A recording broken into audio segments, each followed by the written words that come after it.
Hello दोस्तों, कल के वीडियो में हमने देख लिया था कि 1970 के दशक में मात्रात्मक क्रांति के विरुद्ध में तीन विचारधारा का विकास हुआ था। आज हम देखेंगे कि मानव भूगोल के अध्ययन के दो पारस्परिक विधियां होती है और वो कौन कौन सी। अगर आप पिछले वाले वीडियो को नहीं देखे हैं तो पहले उस वीडियो को जाकर देखिए, क्योंकि आपको यह चैप्टर तभी समझ में आएगा जब आप शुरू से देखिएगा। एक भी वीडियो या लेक्चर को स्किप नहीं कीजिएगा, क्योंकि हर लेक्चर अपने आप में महत्वपूर्ण है। और अगर आप इस चैनल पर नए हैं तो चैनल को सब्सक्राइब कीजिए और अधिक से अधिक लोगों में शेयर कीजिए। चलिए तो इन्हीं उम्मीदों के साथ आगे बढ़ते हैं। कहते हैं चुनावों के अध्ययन को हम क्या कहते हैं? सिफोलॉजी। क्या है? सिफोलॉजी। ये एक नंबर या फिर ये एक नंबर के लिए महत्वपूर्ण है, आप देख सकते हैं। ये वाला बहुत ही महत्वपूर्ण क्वेश्चन आता है और हर एग्जाम में यहाँ से क्वेश्चन बनता ही बनता है। तो चलिए शुरू करते हैं। मानव भूगोल के अध्ययन के दो पारस्परिक विधियाँ कौन कौन है? मानव भूगोल के अध्ययन के दो पारस्परिक विधि है। पहला तो नियतिवादी डिटर्मिनिज्म और दूसरा है संभववाद पॉसिबिलिज्म। नियतिवाद विचारधारा किसे कहेंगे? इस विचारधारा के अनुसार प्रकृति सर्वप्रमुख है जो मानव के सारे क्रियाकलाप को नियंत्रित करता है। क्या है? इस विचारधारा के अनुसार प्रकृति सर्वप्रमुख है जो मानव के सारे क्रियाकलाप को नियंत्रित करता है। इस तरह के यदि क्वेश्चन आए, मान लीजिए आपको पूछे नियतिवाद विचारधारा को एग्जाम्पल सहित समझाए, तो हमेशा पॉइंट में आपको लिखना है, क्योंकि एग्जामिनर पॉइंट पे नंबर देगा आपको। इस दूसरा पॉइंट इसका क्या, इसलिए हमने आपके लिए पॉइंट वाइज पॉइंट लिखा है।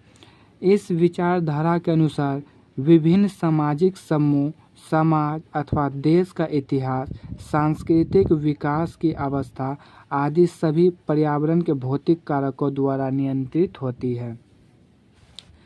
नियतिवाद विचारधारा के अनुसार मनुष्य प्रकृति का दास है और उसके सभी कार्य प्रकृति द्वारा प्रभावित होते हैं। क्या है? इस विचारधारा के अनुसार मनुष्य प्रकृति का दास है और उसके सभी कार्य प्रकृति द्वारा प्रभावित होता है। अब हम संभववाद को देखेंगे। यह तो नियतिवाद था, अब हम संभववाद को देखते हैं। तो चलिए संभववाद किसे कहते हैं तो इसे हम देख लेते हैं। संभववाद विचारधारा। इस विचारधारा के अनुसार मनुष्य अपने प्रकृति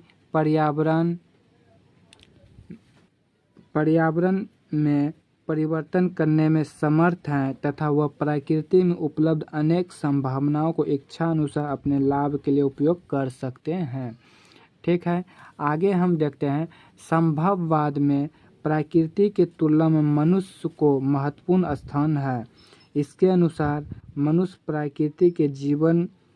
प्रकृति मनुष्य के जीवन को नियंत्रित नहीं कर सकता है। विडाल डी वलास ने, जो कि फ्रांस के निवासी थे, ने व्यवस्थित तरीके से इस विचारधारा का प्रसार प्रचार किया तथा संभववाद का नींव रखा। नव निश्चयवाद।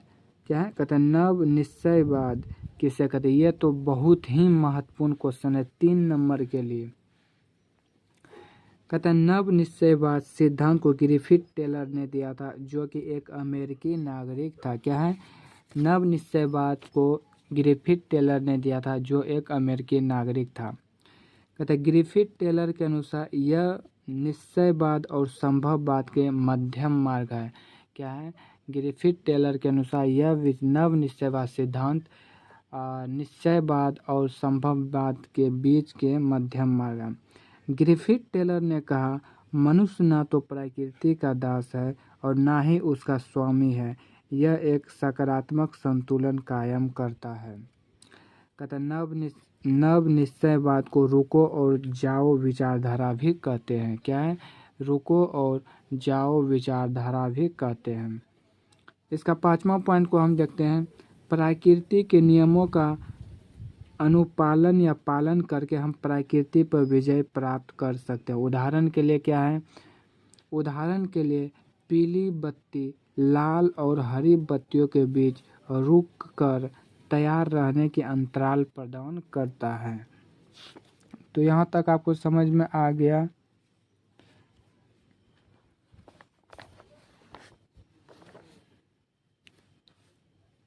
एक यहाँ आप देख सकते हैं ग्रीन लाइट क्या होता है। ग्रीन लाइट का मतलब यह है कि मानव समाज विकसित है, मानव के पास प्रौद्योगिकी है, मानव के पास प्राकृतिक नियमों की समझ है, तो अब प्राकृतिक संसाधनों का प्रयोग करने की अनुमति देगा, है ना। अब प्राकृतिक मानव को संसाधनों का प्रयोग करने की अनुमति देगा। तो आज के लिए बस इतने ही, और यह चैप्टर समाप्त हो गया है। हम अगले वीडियो में नए चैप्टर को शुरू करेंगे। आज के लिए बस इतना ही।